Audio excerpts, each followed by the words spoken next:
Cool. So that happened, I guess, which is whatever. I'm back. I think it looks like it actually cut off before the phone rang. Hi, hold on. One second. And again, like, we don't fall out of coconut trees. It's not like one day we just wake up and everything is flush. I'm trying to see where this led. There are some things that happen in content, so we have to allow a shift to go through. It's fine. I can't twist my head. Hey, Ray of Thought. Okay, so y'all did see, we saw these. I guess I'm going to be more focused. No distraction. The phone rang, and I heard it for the first time the other day, and it caught me off guard because I live in a house full of, well, I was living by myself. But before that, I lived in a house full of people who have cell phones, so we didn't have a home phone. And I was like, what is that? And it almost brought this wave of nostalgia, I guess. But yeah, the phone went off. I was like, wow. I was like, wow. So, yeah, there we go. So it's like with this, and maybe that's the part where it's going to be like, well, what's Mars's relationship? Maybe the thing to look at is how disciplined our Mars is, or how disciplined Mars is in aspect to us. Discipline just in a way that, like, in all of those ways that Saturn has helped it be self-affirming. And then how receptive we are of change with Uranus. Because it feels like on one hand, Mars can be arriving to help Uranus in one of the most difficult spots of Taurus, sort of on Mars's way into Gemini. So it's almost like a Mars on a mission. And on Mars's quest, it happens upon Uranus, who needs some help doing whatever. And Mars is like, oh, I'll help you. And Uranus is like, thank you. But if Mars hasn't, like if it's an undisciplined Mars, then it's going to be a completely different dynamic. I'm going to pull before and after the Lovers. It's interesting that the Lovers was on one side and the Devil was on the other. I think it was like up here somewhere.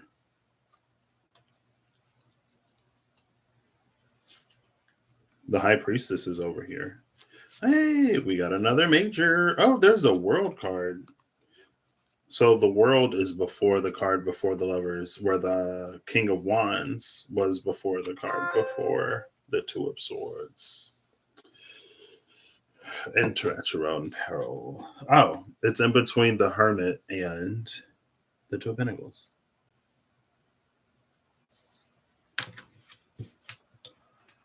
Two of Swords, Two of Pentacles, the Hermit, and the Emperor. Oop. Let's see, what was he? What did we?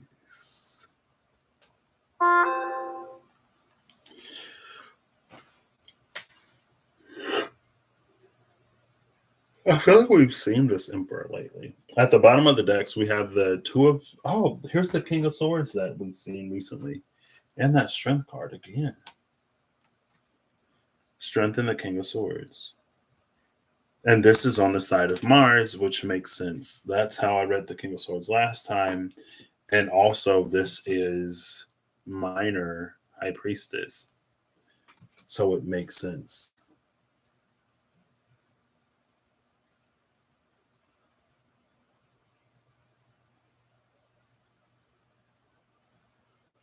I think there's also...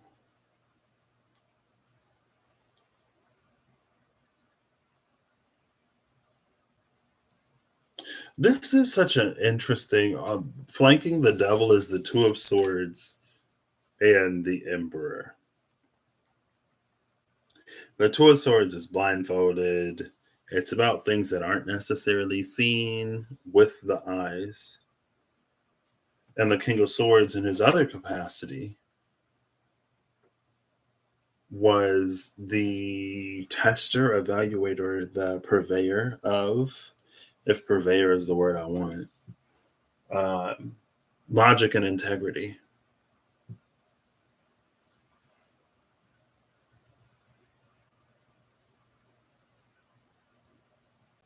This is such a deep. See, but that's the thing. Whatever is hidden or partially visible under the Two of Swords with Uranus, Mars is capable of seeing because it is this hermit. The hermit can see to the root of things. But with this Two of Pentacles here, this is that responsibility of Mars. That's a certain amount of discretion. So now let's see where Temperance is. I'm going to Uranus for some reason. I don't remember if I saw it over here or not. I don't think I got to look through all the cards over here. No, I didn't. I don't know who's going to balance Temperance.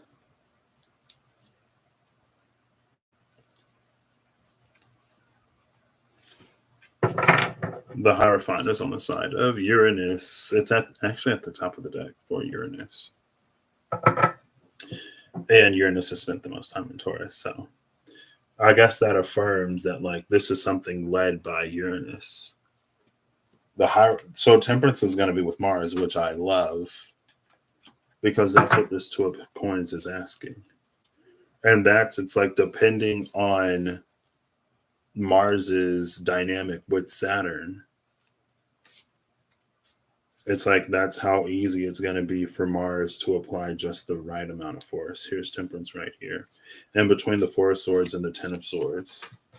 And it's the 10 and then the 4. So I guess I'm going to take it in the way of alleviation. With the right amount of pressure. And that's what this could be. There's this back and front energy. So it's like, imagine this as acupuncture. With the right amount of pressure to the back, these swords can pop out of the front. 3 swords, actually, can pop out of the front. And this is Mars, right? So it's almost like getting acupressure by Hercules and praying that your bones don't just break and that you don't just crumble. But that's why this Two of Coins and Temperance on the side of Mars. I love that Temperance was on the side of Mars. That's why that's how this can be so massively beneficial. Now, the Ten of Swords isn't necessarily any less. The Ten of Swords isn't just this energy of acupuncture or pressure. I think it still involves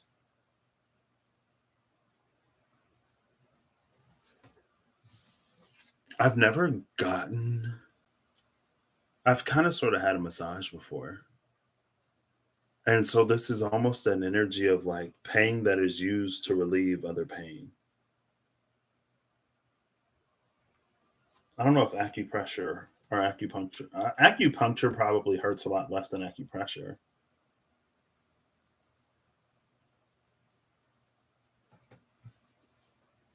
But it's like whatever is sacrificed or given up in this Ten of Swords is awarded the release of the 3.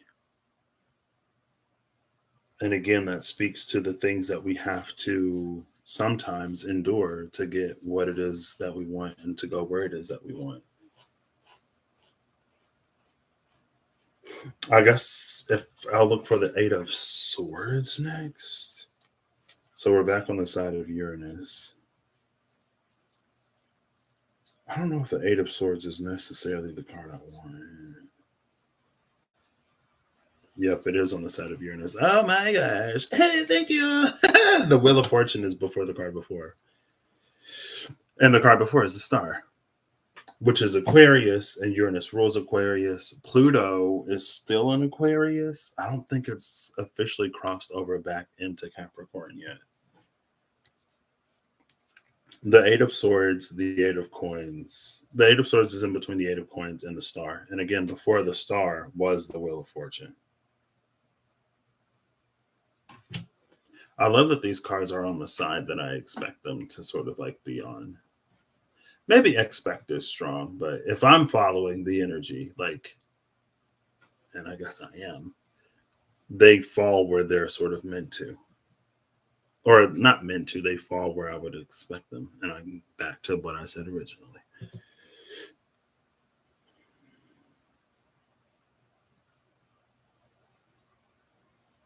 What's interesting, their posture, the similarities of their posture is interesting here.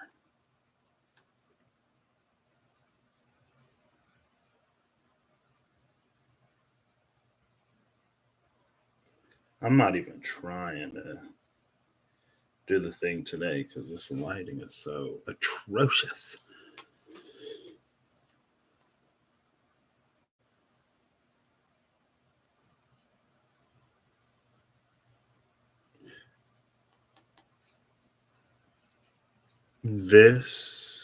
The Eight of Coins is making channels for the water of the star to flow through. It's like you see him carving the pentacle into those coins. It's like the water of the star is going to fill these. I'm watching this show because of course I am. And the heroes are the main cast of characters that we're sort of following. We're fighting these dragons that are emerging from under the earth that like weren't necessarily there 2000 years ago, but they got down there and there's a whole city down there. And now they're wreaking havoc on the surface in the name of some god or another. And it's an anime, right? And then the Hierophant is at the top of the okay. And for the heroes, for the humans, their power is, I guess you could say, connected to faith in a way that's interesting. I feel like the humans' relationship with the gods is interesting because we see gods like starting to pop up. I don't know, it's just interesting. But anyway, they use like holy water and it strengthens them or empowers them to do whatever. And they're trying to intercept the dragons outside of the city. And there are some channels that the holy water poured through 2000 years ago at the height of calamity and war, but the well has gone dry in this 2000 years of kind of sort of peace, and the 2000 years of things aren't as bad as they used to be. Or like because the realms were divided, and so instead of fighting against each other, maybe there was like more infighting than anything else. Anyway, those wells ran dry.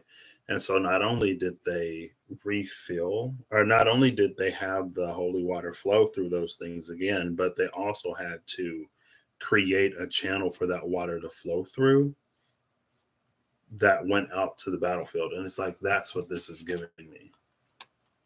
The Eight of Coins is chiseling these paths for this to flow through. And I feel like that was a thing a long time ago.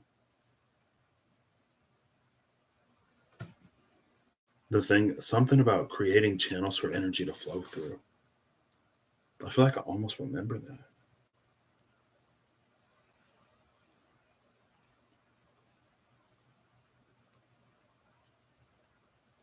But this is interesting because I guess this is what Uranus has been doing. Well, yeah, Uranus has been like busting up the earth, literally. literally like carving up this pinnacle so that the water can flow through it.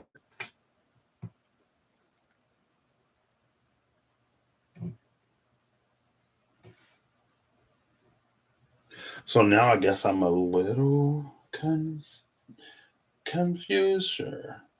Not confused. Mm,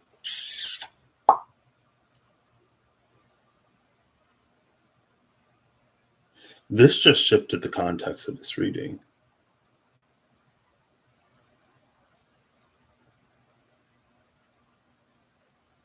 I guess I should ask. I could ask. We'll just keep going this way. This isn't even how I usually pull this. Also, Mars would be taking this. So, in the way that I pull this, you have the pip cards, aces are low. And then within the minor arcana, 3 beats 2, 7 beats 5, and so on and so forth. The knight or the page beats 1 through 10, ace through 10. The knight beats ace through page, and then the king and queen beat all of those and they tie each other.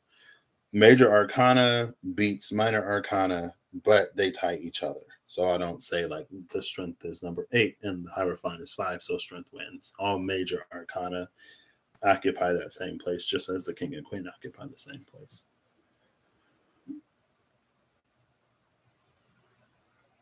So if I were to look at this, the king of swords, Mars, would take it. And Uranus and the two of cups. The two of cups is the first decan of Cancer, which ironically is where my Mars is. But anyway, uh, I don't know what else is in. Yeah, also, like, it's fine. There are certain things that are beyond the scope of today. Um,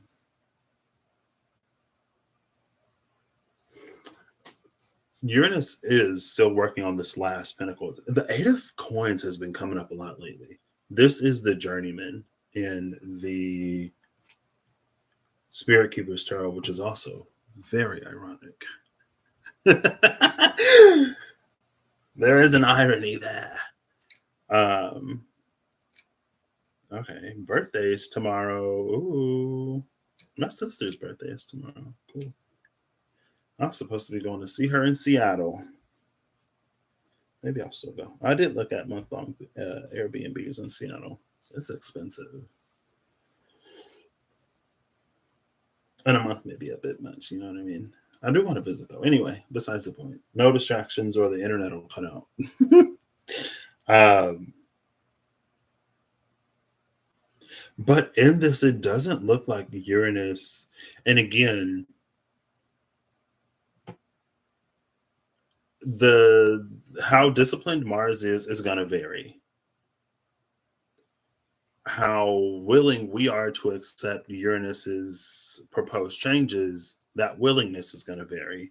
And because both of those things are going to vary across the collective, the the level of either, I want to say, cohesion or interference, harmony or discord, and this conjunction, and this both Mars and Uranus arriving at the same time at the same place, the harmony and discordance of that is going to vary. But how I'm seeing this is, it feels like Uranus is actually completing its last, like Uranus is digging its last channel before the waters start to flow to fill them. But it's like before the waters flow, there's something for Mars to do. And it feels like it's this, whatever this is, this 10 of swords that we endure to release the 3 swords and to finally be at peace. Not only do we release the 3 swords and get some peace from maybe some kind of heartache, or it's like the thing about now, it's giving me like energy centers. Like if they're, it's like a clogged energy center. Um, if these three swords are within the body, there's something that happens in the body that as energy moves through it or as we do whatever, energy can't enter those points. And if it does, it becomes this like a drain or a sink, a bottleneck. It's like no matter how much healing or no matter how much divine light or whatever you put into something, if a sword is there, it's just gonna like eat it and eat it and eat it and eat it and eat it. Which is why, like, along our journey, we have those dark nights that lead, that can, I guess, lead to those healings. Because when light comes to the dark night, that's an energy, that's an area where energy can now flow through. And it's almost like a body, if a body part is starved of oxygen, then it starts to atrophy and then necrotize. Then you get like dead tissue because there's no blood, there's no oxygen, there's no anything going to it. And the rest of the body can be more or less fine, but that part of the body is going to rot. And so it's almost like whatever this 10 of swords is, Mars is coming in to basically like pop something in the back. It's almost like a, not necessarily a Heimlich, but it's like if someone's like choking. I guess it is kind of Heimlich, but it's more focused on the back. It's like you hit them in the back of the head or something, and then this thing that was like choking them like comes out of their mouth. Again, this is in the back. This is up front. There's something that happens in the back that causes these things to pop out. And this, I feel like this energy came out recently. I don't remember where. Hey Perry, how you doing? I don't remember where this energy came out. But I feel like there was an energy of something like coming in and like popping things up. Again, I don't know. I don't remember. This is what Mars is doing. And maybe it's so that like with this, and these spots are probably still going to be a little sensitive because they've had a blade piercing them for who knows how long. This is almost our, when these three swords pop out, we come to a sort of rest and we can lay our sword down. Traditionally, stereotypically, traditionally in the Four of Swords, we see the angel, an angel in the stained glass. And here, not only did this come out before Temperance, if the angel was Temperance, but on the side of Uranus is the star, is the angel pouring out this water. There's something that Mars, again, depending on our relationship with Mars, our relationship with Uranus, our relationship with Mars and our relationship with Uranus will affect their ability to work together in our lives. But Mars comes in and does this so that as those channels, as this like final channel or one of the final channels is completed, and as these waters begin to pour through the channels that were carved in this Eight of Coins, Eight of Pentacles, determination, hard work, energy, when it reaches these spots where the blades were, it's like because the blade won't be there, it'll be able to take up this water. And this is the arid land that cannot be, like, this is the barrens that could not receive water or seed, the place in which things only necrotize and die. Now I gotta look for the Three of Swords, and then I'll probably end this. Woo!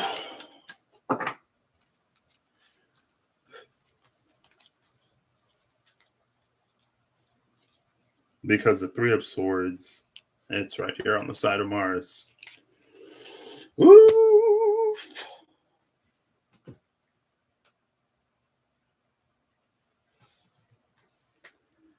The Three of Swords is in between the Knight of Swords and the Queen of Wands.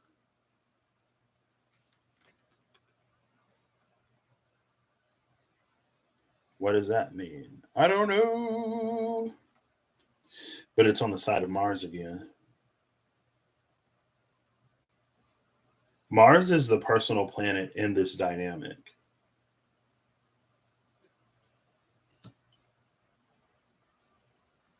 Mars is the thing that's closer. Again, like this is a space and a place that Uranus has been in for a while.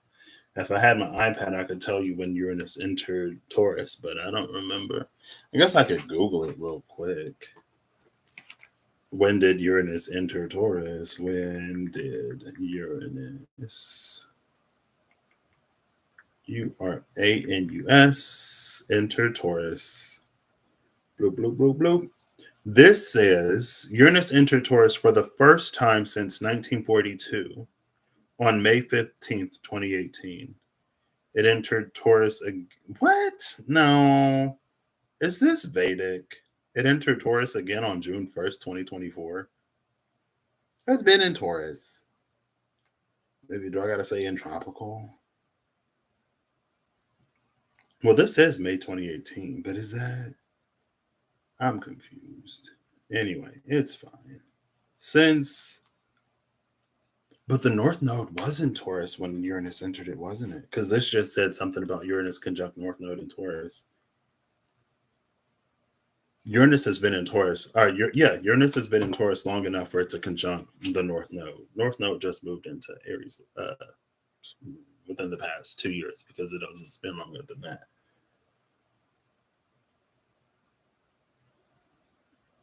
I wonder. I guess I'll say I wonder if this is something that started. I wonder if what Mars is sort of dealing with now, because astrologically, a Uranus Taurus conjunction would have happened a lot earlier than 26 degrees because Uranus has been slowly progressing through Taurus. But because the nodes go through the wheel retrograde, this is a path that it's like there's a part of the path that the North Node transited before it conjuncted Uranus. I don't know anything about timing, but I guess I would be curious of what happened or what was happening in that period of between when the North Node entered Taurus and when it conjuncted Uranus. Because there could have been like a handoff as the North Node was transiting through Taurus, because Uranus is going forward, right? I'll do two fingers for the U in Uranus. And I'll do one finger because the North Node is number one priority. I don't know anyway. As the North Node was retrograding through Taurus and as Uranus was slowly moving forward, it's like when they crossed, there was like some kind of handoff. And Uranus has been working on that. And there's something that it's approaching that Mars now is involved with. Girl, anyway.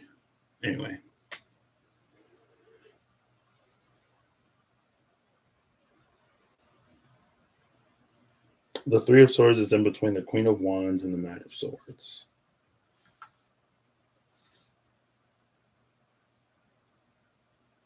This is an interesting energy to me. And it's the, I guess, impulsivity of this Knight of Swords.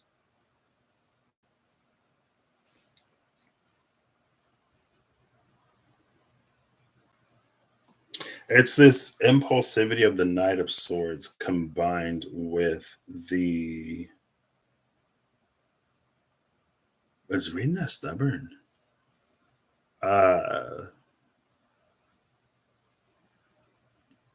Combined with the stubbornness of the Queen of Wands. Now, that stubbornness in light is like a self confidence.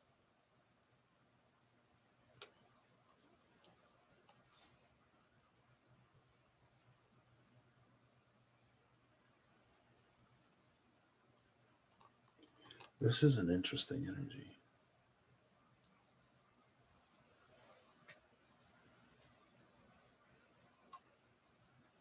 I guess on one hand, because the Knight of Swords is approaching the Queen of Wands, hold up. The Knight of Swords is approaching the Queen of Wands from behind. And that's this Mars energy. That's the acupressure acupuncture energy. Something that happens from behind that pops something out or alleviates something up front. I think the Empress is over here. I feel like I've seen the Queen of Wands and the Empress lately. Yeah, the Empress is over here. Okay. I think I've reached the end now. Before the card before is the Eight of Wands.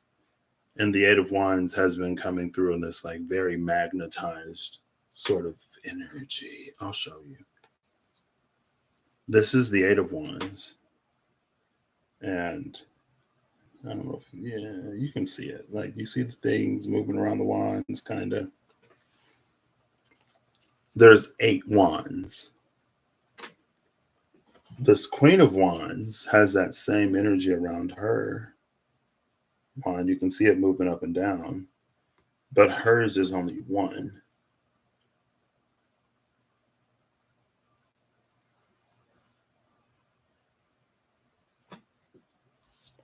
Now, the Empress is in between the Four of Wands and the Ace of Pentacles, which is this like Ace of Pentacles. This is the abundance that Uranus has been tasked with preparing the earth to receive in whatever way. And it's the Four of Wands. Like, this is gorgeous, gorgeous, gorgeous energy. It feels like if this Queen of Wands can I don't know what she has to do, because that's going to be different for different people if this resonates.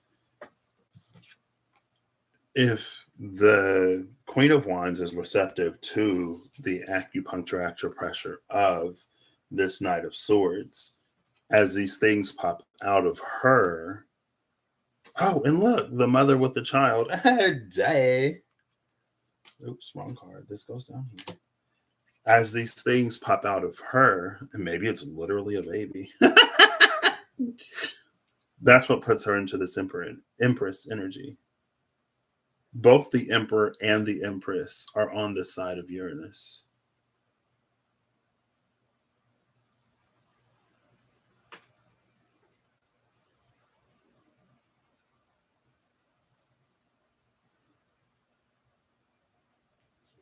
But again, with this whole thing, because I didn't do it in the way that I usually do it, Mars is going to win this. And again, Mars is the personal planet. So it's Mars's fight to win. It's our fight to win. There are things that happen at large all day, every day. There are always going to be things outside of our control at play.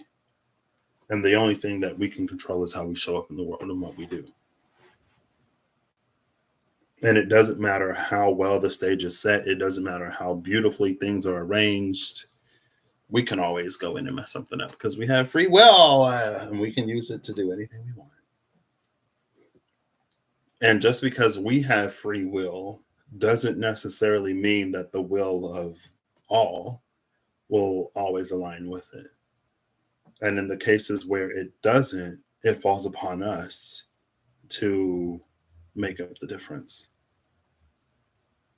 And people make up the difference every day, positively and not so positively. We're constantly making up the difference. Again, it's free will.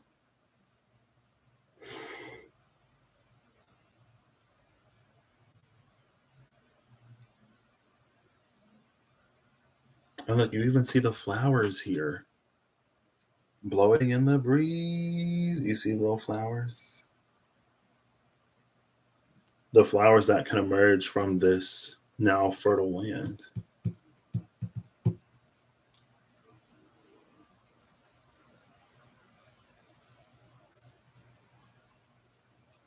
I don't know what this dynamic between the Knight of Swords and this Queen of Wands is. All I know is it feels, and I'm not surprised because this Three of Swords is the precursor of the Four of Swords. That's why I went looking for it. But it's like there's something that in all of her pride and in all of her hubris and all of her self-assured, confident in her powerness, there's something that the Queen of Wands can never accomplish. She's very accomplished. She is very magical. She is very much that girl when it comes to manifesting or whatever.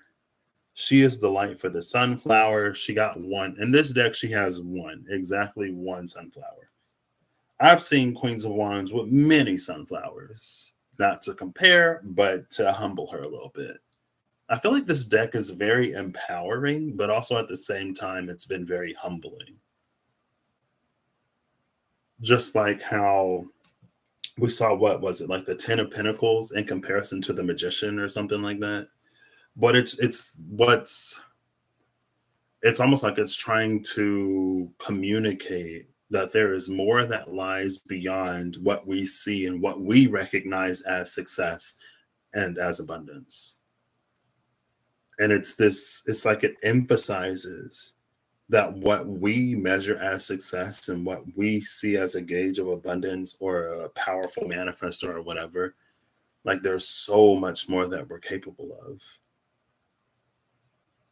But also at the same time, there are things that we have to do to get there. It's also like, I'm pretty sure this deck has shown us some things that have been like protected as well, because it's not up for anybody. It's not up for grabs where anybody can come in and misuse it. There's a certain degree, like there's a certain level of um, whatever that we can get to with whatever intentions. But it's like to go beyond that because of how things are, again, because of how things are moving largely. There are certain things that aren't necessarily as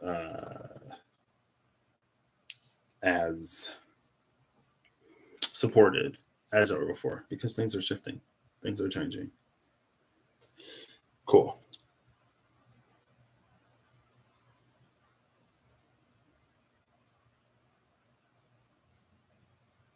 There's this admirable quality, and the Three of Swords being behind the Black Cat and the Queen of Wands is like it's a representative of her shadow, of her ego.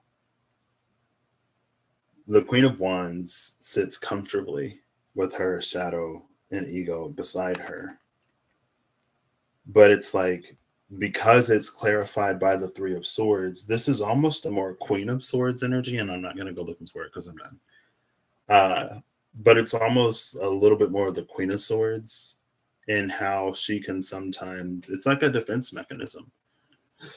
Like the secret of this Queen of Wands is that her confidence is armor. Or at least this is a way in which, or some ways in which, her confidence is armor. Her confidence is a trauma response. She doesn't actually feel that way about herself. This is a Queen of Wands who isn't as confident as she appears to be. Again, it's armor. And if you need armor, it's in anticipation of a battle and in anticipation of a fight. For someone who is naturally confident, confidence is not armor. Confidence is who they are. It's their skin. It's their body. It's not something that they put on to shield themselves from the world or whatever. And I think this vulnerability of like having her back open to the blade of this Knight of Swords, this Ten of Swords, this vulnerability, this level of vulnerability for a Queen of Swords and her most empowered is nothing. That's something she can easily do.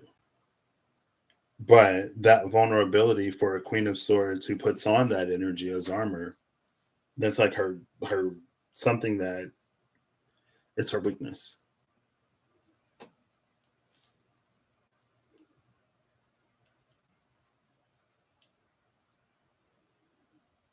But if it's to come off, I don't know. If it can come off, it moves into the Empress. And if it doesn't, I mean, ultimately, like she's still the Queen of Wands. You know what I mean? She wants for nothing, but it goes back to that one read, which was it was the title card, probably with the star, the title card and the wish granted. It's like, we ask for riches and then we see someone with something above riches and we're like, we can be like, because we're human, we're susceptible to envy and jealousy or whatever. Or just like, I didn't know I could ask for that. It's like if we knew, we would have asked for it, but at the same time, it's not what we desired. It's not what we wanted. So we would have never asked for it. It wasn't our wish at the time that we made a wish. And for things to change, again, we have to be open to things changing.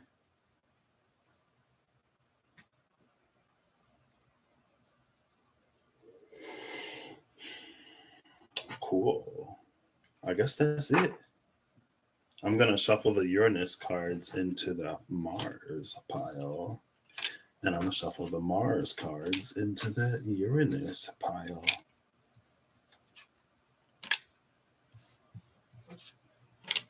So it's almost, so there's something that the North Node tasked to Uranus to ready us for, or to break ground for. Excuse me. When Uranus conjuncted the North Node in Taurus, specifically, when Uranus conjuncted Taurus, when Uranus conjuncted the North Node handed it off to Uranus to pave the way for, in a way that's very similar in energy to Saturn and Pisces, the Eight of Cups. Again, there's this like almost Saturn Uranus connection, but there's a distinction between the two. There's a difference. Also, the star that came out last, Uranus, it's Aquarius, which is ruled by Uranus, and traditionally Saturn. But it's like now, because again, like Mars is on its way. It's like Mars encounters Uranus on its way into Gemini or going wherever it's going. Excuse me. I don't know why my throat just got so like dusty. And I drank all my water. Now I'm putting the Mars cards in the Uranus pile. Is Mars gonna stop and help Uranus out, or is Mars gonna keep going? Is Mars gonna stop and help Uranus out and be its old Martian destructive self? Or is Mars gonna be this disciplined, empowered, tempered, under the tutelage of Saturn, beneficial self?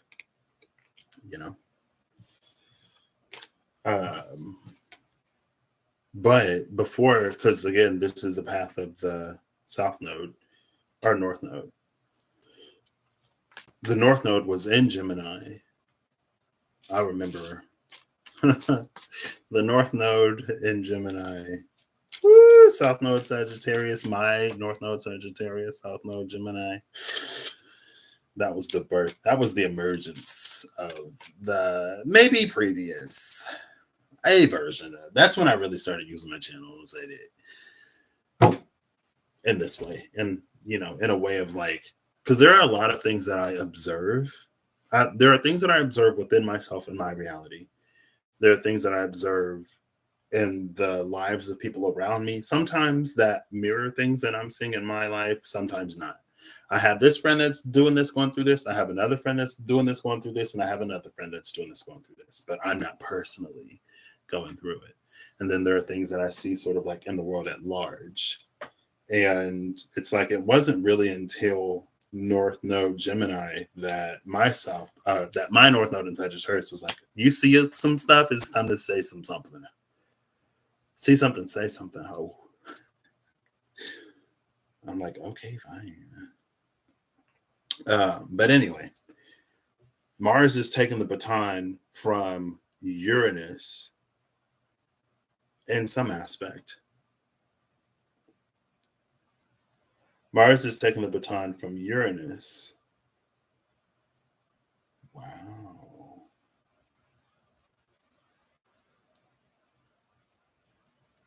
Anyway, sorry. Just like the neurons are connecting or whatever in my brain. Mars is taking the baton from Uranus and moving forward into Gemini in some way. And again, the North Node was in Gemini before.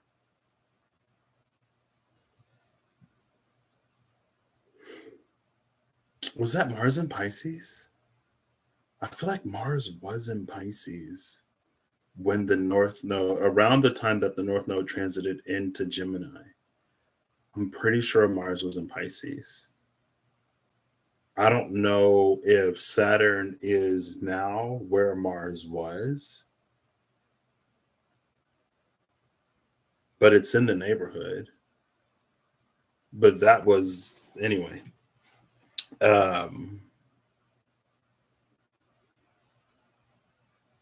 Yeah, it's like there's something that Mars gains, has the potential to gain through this interaction with Uranus. Because it's almost like in some ways, Uranus is a higher octave of Mars. Right? Like if Mars is the tower, Uranus is the tower to another level in general.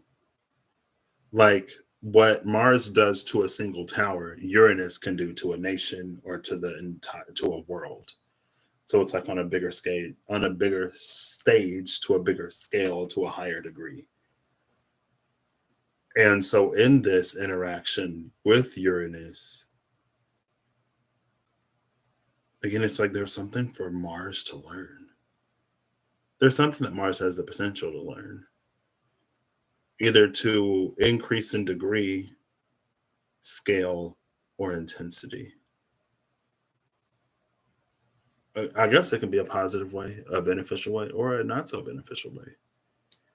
That could be someone who scams people on the small scale, and then they come across someone who has a large scale scamming operation, and they're like, "Whoa, I didn't know I could upscale the scam to such a degree." It doesn't necessarily always have to be positive.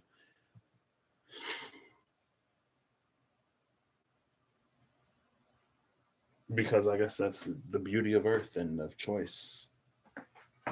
We prioritize things differently.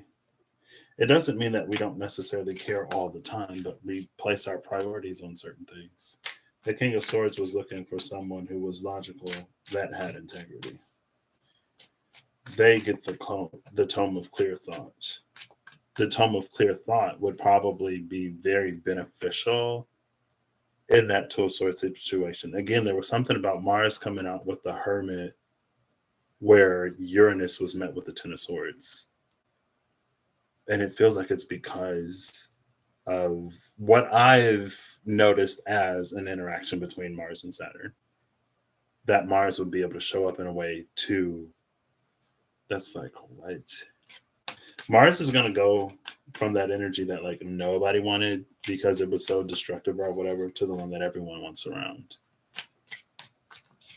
Mars has grown into itself because it had the opportunities to do so rather than constantly being shut down, disregarded, or whatever. And again, that's just how I see it. It's not necessarily true globally and universally. And even in that way, we all have our own working relationship with the energies of the planets. So, on the side of Mars that is taking a bit of Uranus. Oh, they're conjuncting. I guess, yeah, that's what happens when two things rub up against each other, right? You got your red paint on my blue car. You got your blue paint on my red car. Now, either that's from a collision or maybe some people met up and they were like, oh my gosh, your car will look great with the spot of red. I'm like, oh, yours will look great with the spot of blue. I don't know. Collision or cohesion, it's up to us. Or nothing. You know, sometimes two people show up and they don't interact with each other at all. You know, sometimes it's a fight, sometimes it's a pleasant conversation, sometimes it's a missed connection. I don't think it necessarily has to be one collectively. The Eight of Coins from Uranus is at the bottom of the deck of Mars. So again, Mars would be one pentacle. Uranus is working on the eighth out of seven. It's the thing to the scale. Increase in scale or degree or whatever. The card fell on the floor. I'll get that last, I guess.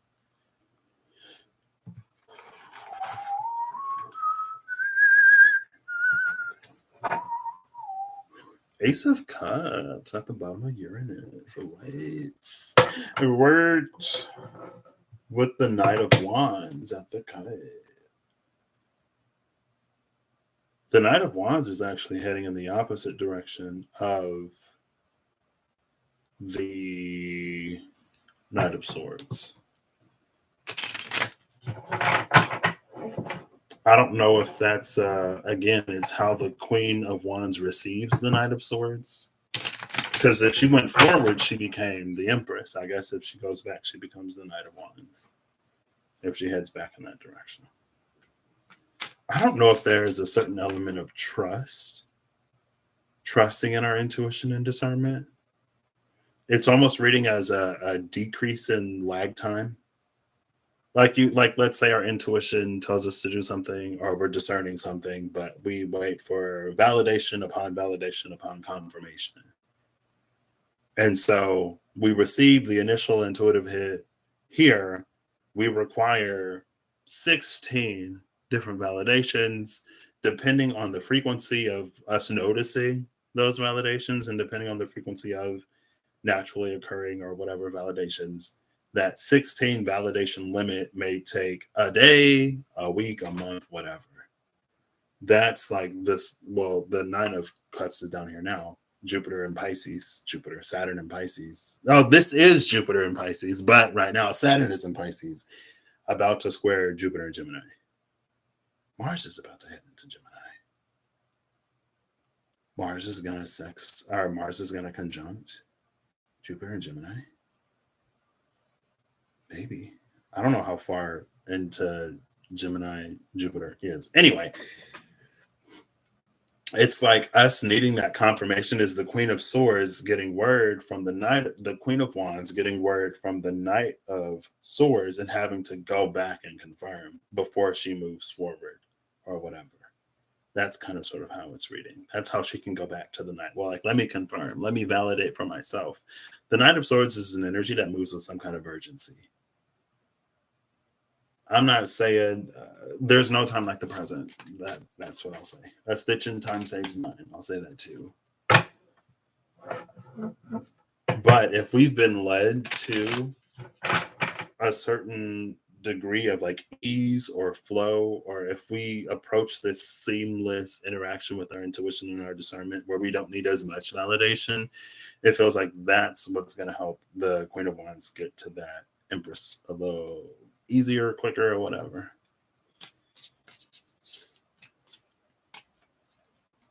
Potentially. All right, Uranus. Mars has thrown a card onto the floor, but it has shown us that it is moving to a greater scale and degree. It can now do 8. It's almost given the energy of like 8 simultaneously. Rather than like 1 at a time or 2 at a time. Again, if Mars is a single tower, what Mars can do to a single tower at a time, Uranus can do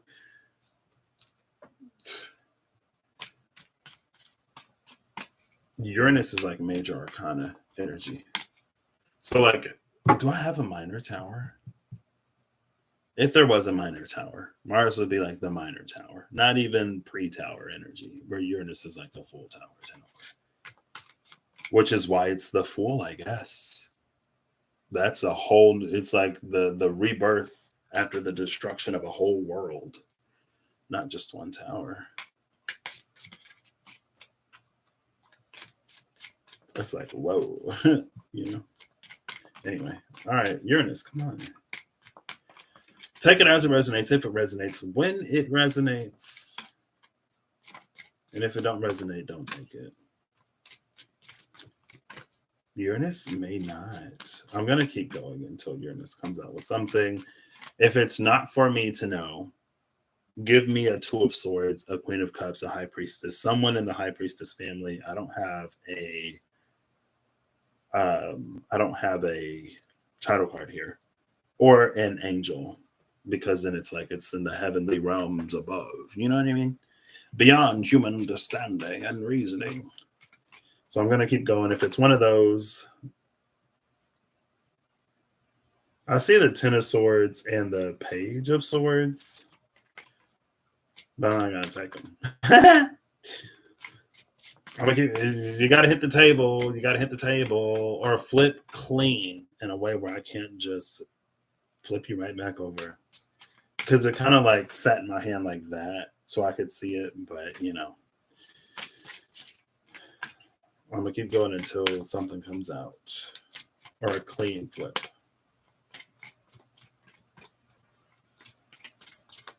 And maybe this also speaks to the depth at which Uranus has been working, which may speak to because again, there's something about Uranus busting up the earth. And maybe, is it like bedrock, sheetrock? Maybe it's like it penetrates a lot deeper than we thought. So it takes longer than we anticipated because we didn't know. It's like if again, going back to the atrophy that leads to a necrotizing, it's like more has rotted than we thought. So Uranus has like been putting in work. Uranus has been working up a sweat. Uranus is gonna love Gemini after it's dead in Taurus. Uranus may actually take a break. I don't know, maybe not. Do planets do that? Is a planet ever like, I had to work so hard in the last sign that for the first 20 degrees of this sign, I'm taking a break? Maybe not. I don't know. I don't know how it works. All right, Uranus.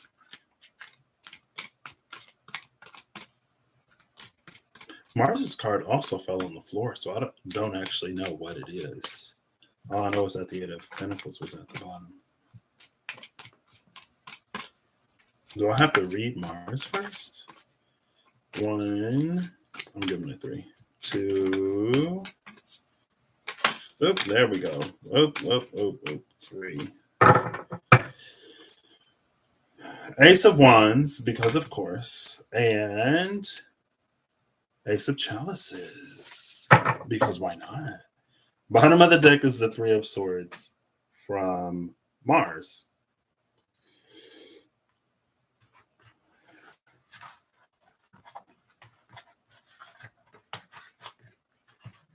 This is so interesting. The Three of Swords, it's like water and fire came together and had 3 babies. Because water and fire makes like steam or whatever, right? If you put out a fire, there's the smoke. If you heat water, there's the smoke. Ace of Chalices and the Ace of Wands came together and gave birth to 3 swords. Maybe one of them was the water that extinguished the fire. One of them is the fire that boiled the water. And the other one is this water and fire in some kind of harmony. It's I feel like I've seen this.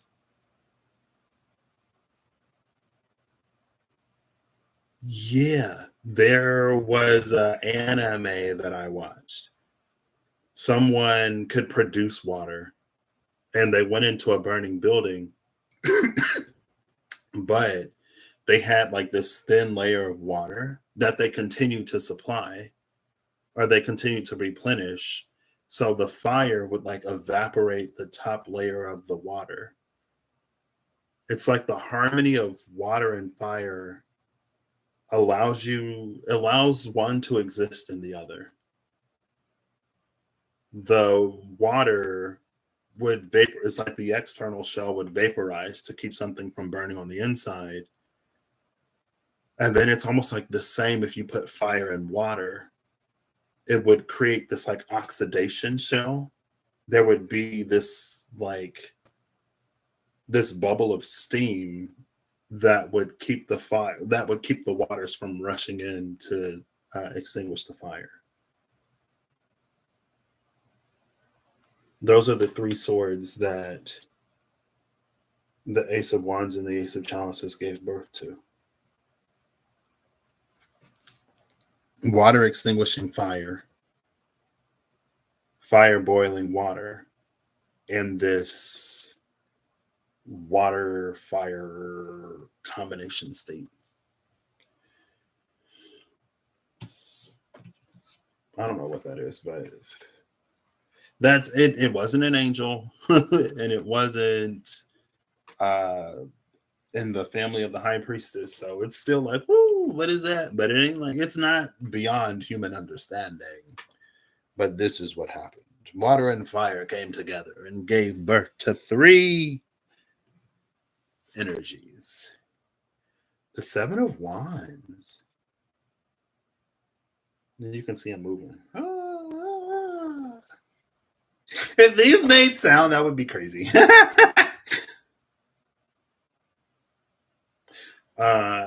This is the card. This is somebody in Leo.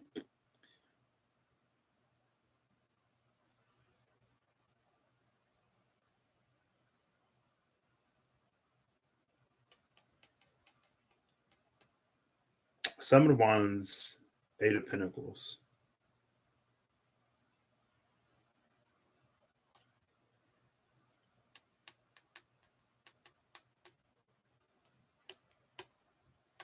This is Uranus in an almost feminine, not necessarily feminine capacity.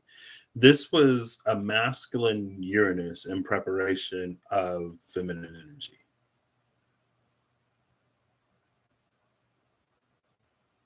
It was preparing the land to receive waters.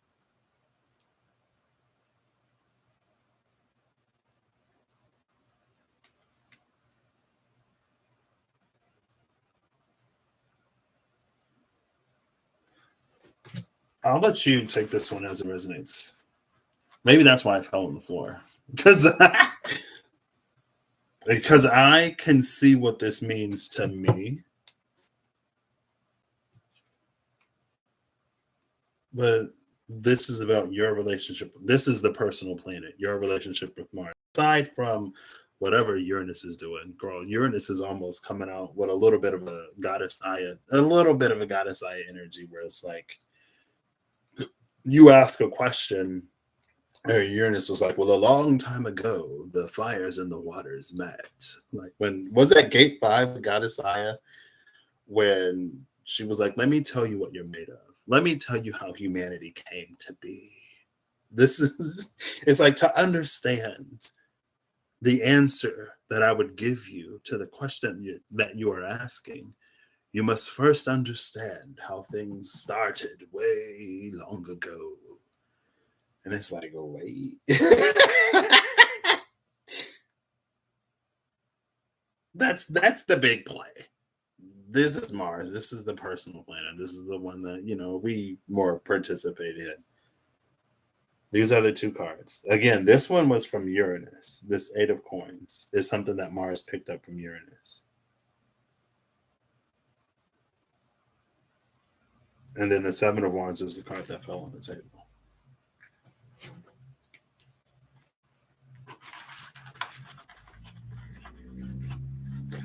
So that's what I got. Thanks, Kirsty and Eve and Ray of Thought for popping up on part one, and Perry for popping up, showing up for me in part two. Take it as it resonates when it resonates, if it resonates, and if it don't resonate, don't take it. You know, this one was very like, this is what Mars has been doing. This is the energy of Uranus. This is how Mars shows up now could benefit Uranus. If your relationship to Uranus, Mars, and the such and the like is different, then it may work out differently. Again, this is 2 degrees away from my moon. So this could be completely Patrick. I ain't gonna say I don't predict, but I will say from the outside, sometimes we can observe some things. Anyway, I hope y'all have an amazing whatever whenever you see this. I hope you're acting in alignment to make all that you wish to experience your reality. I hope that whatever you need along your path, journey, you find. And no problem. I hope that